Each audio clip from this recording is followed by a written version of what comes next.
Now at 6 and streaming on crossroadstoday.com, a Victoria suspect faces 20 charges in 4 counties.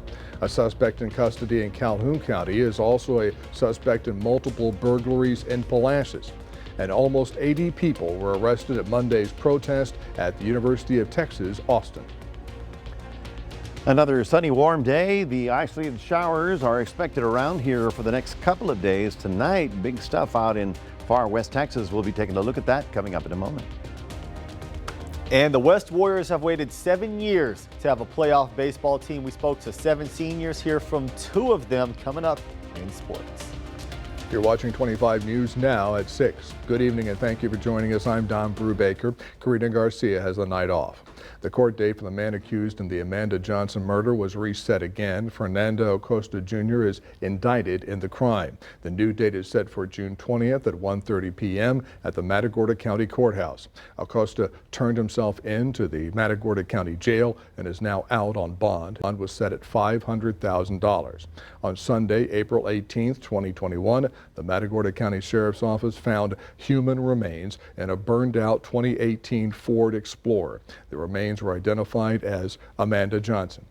A suspect arrested by Victoria police faces 20 charges in 4 counties. 27-year-old Mar Phillip White is charged in Victoria County with tampering with physical evidence with intent to impair and manufacture and delivery of a controlled substance. Among the 10 charges White faces in Fort Bend County are 2 charges of deadly conduct, discharge of a firearm. He also faces 3 charges in Harris County and 4 in Wharton County. White is in the Victoria County Jail in lieu of $233,500 bond. Victoria police arrested a 22-year-old suspect Monday. Jaslyn Heron faces 4 charges, including hindering apprehension or prosecution of a known felon and tampering with physical evidence with intent to impair. She is in the Victoria County Jail in lieu of $75,500 bond. The Calhoun County suspect is wanted for questioning in Palacios. Calhoun County deputies arrested 45-year-old Terrence Posel on violation of probation, possession of a controlled substance. Posel is also a suspect in multiple burglaries reported in Palacios. He is in the Calhoun County Jail in lieu of $50,000 bond. Last Saturday afternoon, in the process of cleaning up after the Crawfish Festival in Port O'Connor, a girl was riding in the back of a golf cart while holding on to several crawfish boiling pots. While riding in the back of the cart, she slipped and fell on the ground, hitting her head. The girl was transported to the hospital. She was treated for minor injuries and released. Residents will vote on the Board of Trustee race for District 2 in the Victoria ISD. On the ballot is challenger Andy Rokovich. He is a project manager who once served as president of the Victoria Young Republicans. In March, he was under fire for a social media post that some deemed anti-Semitic. Rokovich wants to ensure inclusivity and representation for all in the community. I addressed it the only way I know how, which is reach out to the people that were upset or hurt by my comments, to understand why. I have learned a lot along the way. However, I don't think it pertains to this election. I don't think it will influence it one way or the other. Rokovich faces incumbent Bridget Marshall in July 2023. She was appointed District 2 trustee. Marshall is the Victoria College Department Chair of Humanities and English instructor. She says she plans to use her 20 years of education for this role. You can vote at the Dr. Patty Dotson Public Health Center, 2805 North Navarro, Classroom A. Early voting hours end tonight at 7. The National Weather Service confirms a tornado hit north of Houston Sunday night. An EF1 tornado hit the Rock Creek subdivision in Trinity County. The maximum sustained winds are estimated to have been around 100 miles an hour. The tornado traveled about 500 yards, creating a path of damage 200 yards wide. Widespread tree and vehicle damage was observed. The tornado destroyed 1 home in the subdivision, injuring 2 people. And now let's take a first look at your forecast. Here's First Warn Storm Team Chief Meteorologist Mac Pettis. Mac, how does the National Weather Service determine if a tornado hits and how powerful it was? Yes, well, the thing is that a lot of people assume that we can know the strength of a storm while it's happening. The answer is no. They have to go back the next day, measure the damage, look at the distance, and then determine how strong the storm was. So the Fujita scale, or what we now have, the enhanced Fujita scale, is the one that gives us an estimate after the storm hit as to how strong it was. Well, tonight we're doing pretty good here in the Crossroads. No major problems, but West Texas picking up some big thunderstorms right about now. Every now and then they sneak east, and so we'll have to watch that very carefully over the next couple of days. We'll have more on your weather coming up in just a moment. Mac, thank you. Deputies near Houston shot and killed a man at the end of a car chase. Authorities said the man held his common-law wife and son at gunpoint in Brazoria County. The woman and their 3-year-old son were not hurt. Authorities say he kidnapped them in the Houston area Tuesday morning and had an assault rifle in the car. After a multi-county chase, authorities say deputies opened fire after he appeared to reach for a weapon. The Texas Rangers will lead the investigation into the incident. 79 people were arrested during the second crackdown on pro-Palestinian protests at the UT Austin campus. The Texas Tribune reports the protesters were arrested Monday during a campus demonstration and booked into the Travis County Jail. 78 of the people arrested are charged with criminal trespassing. One of them has an additional charge of obstructing a highway or passageway, while another person has been charged with interfering with public duties. The Supreme Court is allowing Texas to enforce age verification requirements for porn sites. Tuesday, it rejected a request from the adult entertainment industry to block the requirement on First Amendment grounds. Texas state law requires any website that publishes a substantial amount of content considered harmful to minors to verify the age of users. An appeal is still pending. The Victoria County jury summoned for Wednesday morning at 8:30 has been canceled for Justice of the Peace number 3. This will not be rescheduled. Remember to subscribe to our YouTube channel, Crossroads Today. Hit the like button and click the notification bell so you can see Crossroads Today on YouTube.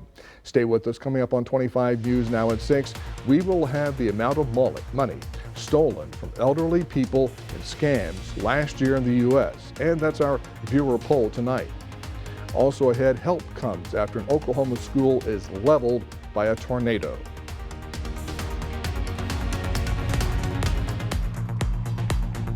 Hi, I'm Detective Kelly Gibbs with the Victoria Police Department. Victoria Crime Stoppers is seeking information about an aggravated assault with a deadly weapon. On April 24, 2024, Victoria police officers responded to a local hospital concerning an 18-year-old male that had been shot. The injury was non-life-threatening. The shooting was reported to have occurred in the area of 700 East Rio Grande. The offender was described as an unknown, medium-built, Hispanic male with short hair.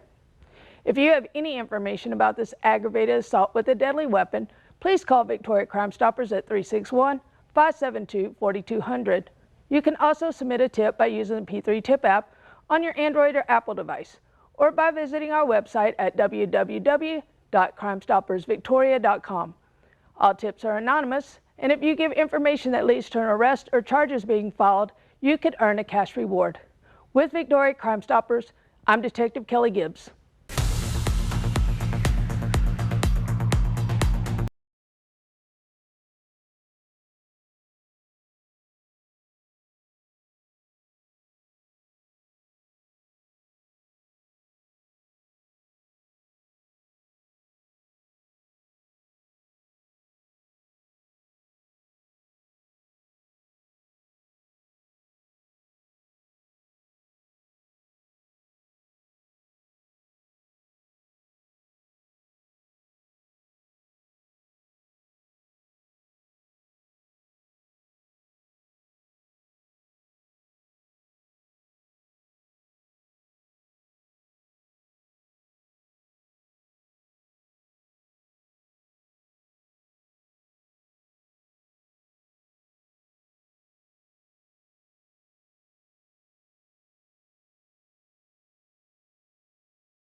A teenager was arrested following a mass shooting in Florida that injured Houston Texans wide receiver Tank Dell. CNN reports Dell was shot Saturday while visiting a nightclub. Authorities say Dell was an innocent bystander.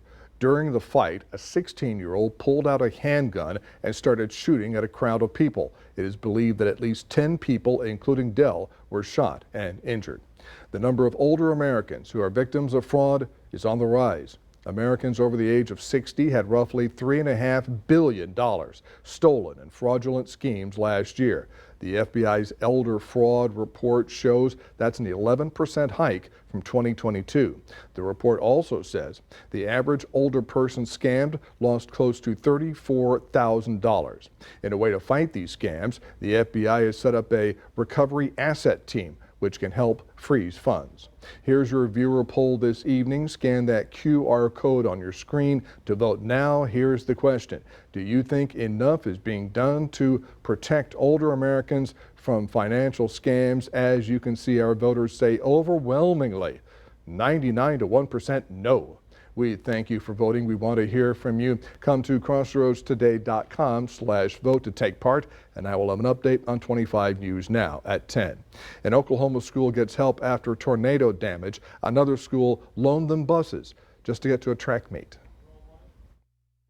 Get our kids to a regional track meet thanks to our neighboring district, Davis Public Schools, loaned us a couple of buses. Superintendent Matt Holder just got back from watching his students at a high school track meet, something he wasn't sure was going to be possible, with every single bus in the district's fleet damaged. Don't really know what's going to be salvageable and what's not going to be salvageable. One of the buses has a hole in the top of it. I don't know how it got there. School was canceled Monday and Tuesday this week. Along with the buses, a big reason was because of the torrential downpour of rain that came with the tornado, several inches in a short time. One of our hallways in our high school were flooded, so high school was unusable, and we still needed to find out what was working, what wasn't working. He says he wants to try to get students back in classrooms by the end of this week. Learning is important, but he told me a lot of students need the school to be open. We have a lot of kids that depend on a meal here at the school as well, and so I always take those things into consideration. But a big thing he has is hope.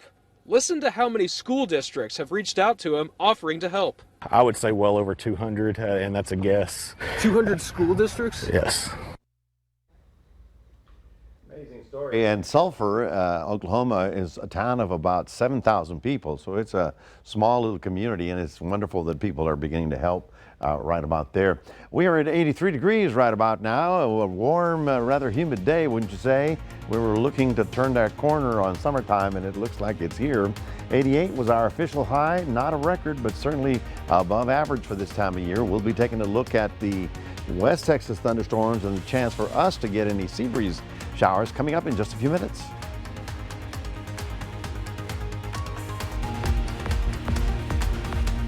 Our military hero for April is William Posey. From a Texas family, Bill was raised in Southern California after his father's war service. In the 60s, he volunteered for the Navy and wound up on a submarine. But then he got a terrific offer. So he said, Posey, do I have a deal for you? And I said, what is it? He said, you can volunteer for SEAL team. But nobody knew what a SEAL was then because it was brand new. And so I went and took the test, and I said, am I a SEAL now? And they said, oh no, you got to go take another test. And eventually, I went to SEAL school and passed eventually. As a Navy SEAL, he was deployed to places across the world, and in some places you can't even talk about. I was originally an enlisted guy, and I was a CB SEAL, because I had a lot of experience doing things, CB things, right? Building and all that stuff. But eventually I became an officer, and I was a technical officer.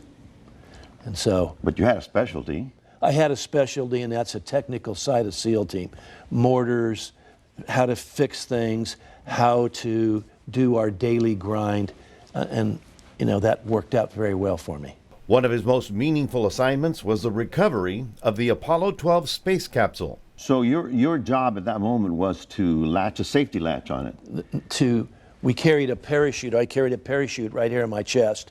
And the parachute, I had this latch, and I put it on the hook, the eye of the capsule, and deployed the parachute because the capsule would run over you like a lawnmower because it was like a sail, and the wind, it was very rough that day. Yeah, and the wind was pretty high, and so you had to slow the progression down because you couldn't keep up with it. A man can't swim as fast as a capsule can go. So after his 22 years of service, Bill found out that it was time to go home. I broke my back in Iraq, and so I jumped out of this truck in Iraq, and I broke my back. I didn't know it at the time, but eventually they found that I broke my back, and so they med boarded me out. Since his return to Victoria, Bill has been teaching for the past 12 years. It's really good because, especially in Victoria, because you track your kids. I know kids from my first class 12 years ago, and so you see them be successful, and they have their ups and downs just like everybody else, and it's very gratifying that they're part of your life, and you can see their forward progress. Ladies and gentlemen, our April 2024 Military Hero of the Month is Mr. Bill Posey. On behalf of 25 News Now, we congratulate you. We have a little trophy for you and a little cash gift. Maybe you can spend it on the kids, or maybe you can spend it in Israel. Yeah, maybe. That was good. Yeah. So congratulations to you, sir. Thank you, Maclavio. If you want to nominate a Military Hero of the Month, go to our website, crossroadstoday.com, and tell us their story. I'm Maclavio Pettis, 25 News Now.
Well, good evening, everyone. You probably felt a little humidity out there today. I think we just turned a corner. It's now, already tomorrow's May, and we're certainly going to be looking at June pretty soon.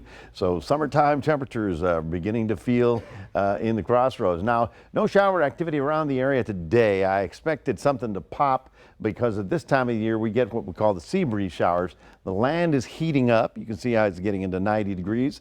And what that does, it causes the air to roll toward us, basically from the ocean, which is slightly cooler, to the inland areas. And so we get this little band of showers that pops. But it didn't happen today, but it is going to be the issue for us. Out in far west Texas, we have the dry line.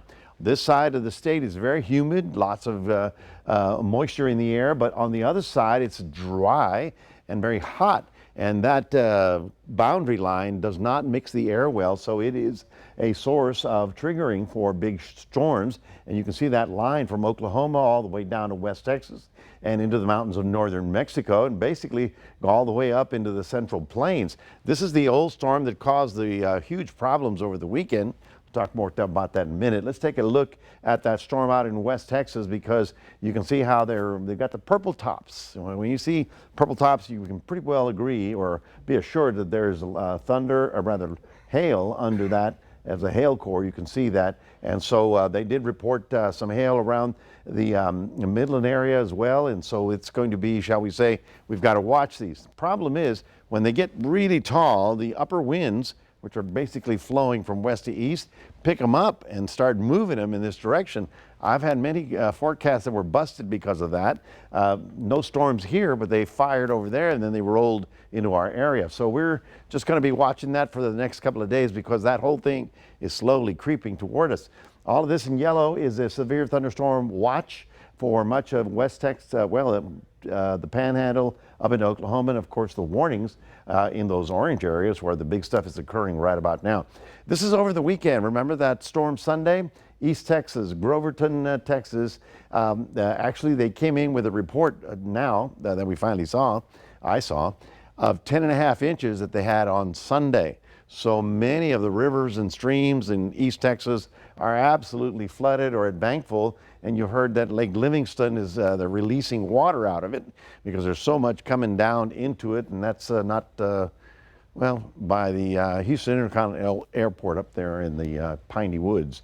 So here is today. You can see where the storms are forming, exactly where expected. Here is tomorrow, and a better chance of getting big stuff out in West Texas. Now, as we get into our area, we've had a chance for severe weather out throughout central Texas, but we're barely included. So it means that we may have some shower activity, but the severe stuff is going to be in that area. And we push it forward all the way to Thursday, and you can see how the big stuff will be here, while we still have a chance of some generalized shower activity in our region as well. So we're, shall we say, looking toward the skies to see what happens. What you're also going to get is warmer and warmer temperatures into the upper 80s. Tomorrow, looking for clouds in the morning, afternoon sun in Port Lavaca, getting up mid-80s, and then in Cuero, a few afternoon showers expected because of all that moisture. And then there's your 7-day forecast. By the time we get to Saturday, I expect it to be plain old sunny, hot and humid. And on Sunday, of course, is Cinco de Mayo. On Saturday, lots of activities observing the birth of our General Zaragoza, which was in Goliad not too many years ago. That's your 7-day forecast, reminding everybody we do have a QR code. Look forward to you scanning that and put Crossroads Today on your phone. Don, over to you. Mag, thank you. Zach Brown's here with sports. He's talking playoffs, except for the Lakers. Yeah, well, for the first time in 7 years, the West Warriors have a playoff baseball team. We spoke to all 7 seniors, but hear from 2 of them coming up in sports.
It has been 7 years since the West Warriors baseball team last made the postseason, which means we have an entire new batch of seniors who have never seen postseason play until now.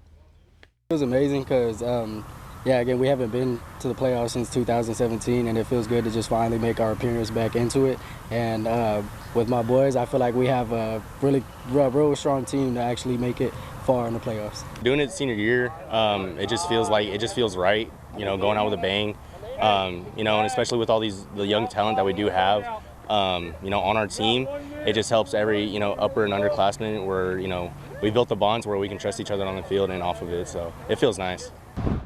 Well, good luck to those guys in their pursuit for a state title. And the Astros back in action today, and there will be a pretty noticeable change in the lineup. They have called up top prospect Joey Loperfido, and they have demoted Jose Abreu. The change reportedly came mutual for the time being. In an article from ESPN, Abreu says the hardest part is that he feels embarrassed. He goes on to say that he has not done a good job, but that his teammates have always supported him. Maybe things change for the 37-year-old first baseman. In softball, the ranked Cuero ladies are moving on to the second round. They will be taking on the Sealy Tigers. The games will be in Hallettsville. Game 1 will be Thursday at 7 p.m. Game 2 will be Friday at 7, and Game 3, of course, if necessary, would be at 2 p.m. the next day. Once again, these games are in Hallettsville. The Victoria East Titans getting ready for their bi-district showdown. They will get Mission Veterans Memorial. Game 1 is Friday, May 3rd. Game 2 would be Saturday at 11 a.m. And if necessary, Game 3 would be immediately after Game 2. All those games on the same day, and they're going to take place in Robstown. Now, the Kansas City Chiefs have revamped their receiving core this offseason. They have signed Hollywood Brown. Then they drafted Texas Longhorn Xavier Worthy. Now they have re-signed future Hall of Famer Travis Kelce. The deal is reportedly worth 2 years and just over $34 million. Kelce will turn 35 in October and was the Chiefs' best receiving option last year. He's got a lot more help alongside him this year. That is it for your sports. Don, back to you. All right, thank you very much, Zach, and we're back in a moment. A University of Wisconsin pairs foster dogs with students as part of a school program.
And finally tonight, some of the students at Carroll University in Wisconsin this semester are a little distracted as the school year wraps up. Mopsy, this lab mix, joined the college in January. Her human friend is senior Faith Schotterwald. The two paired up as part of Faith's animal behavior major. Faith is fostering Mopsy from the Humane Animal Welfare Society of Waukesha County. They take care of all the vet care, but these students work with the shelter and their instructor as it happens. And some of these students in the future, or in the past rather, have gone on to veterinarian jobs and other jobs working with animals. So this is a great way to do this. I wonder if there are programs like this in the Golden Crossroads. I just don't know. Very interesting. I'd like to donate my dog so he could be trained. Donate my Please. dog. Get him a 4-year degree or something, because I can't get him to do anything. He's just all over. Does he get a doggy diploma at the end? That would be great, wouldn't it? Or a doggy bone. Well, folks, we are looking at some rather warm weather as we head on into the weekend. It's going to feel very much like summer. Isolated showers still possible Tuesday, Wednesday, Thursday, decreasing on Friday, and then it's just hot and humid as we get to the weekend. Upper 80s will make it feel like it's in the mid 90s. And you know what I'm going to start introducing, folks? The heat index. Are you ready for that? Man, can you wait till tomorrow? It's May. Okay, I'll wait till tomorrow. Thank you, Meg, and thanks for joining us. We'll see you tonight for 25 News Now at 10. Have a good one, everybody.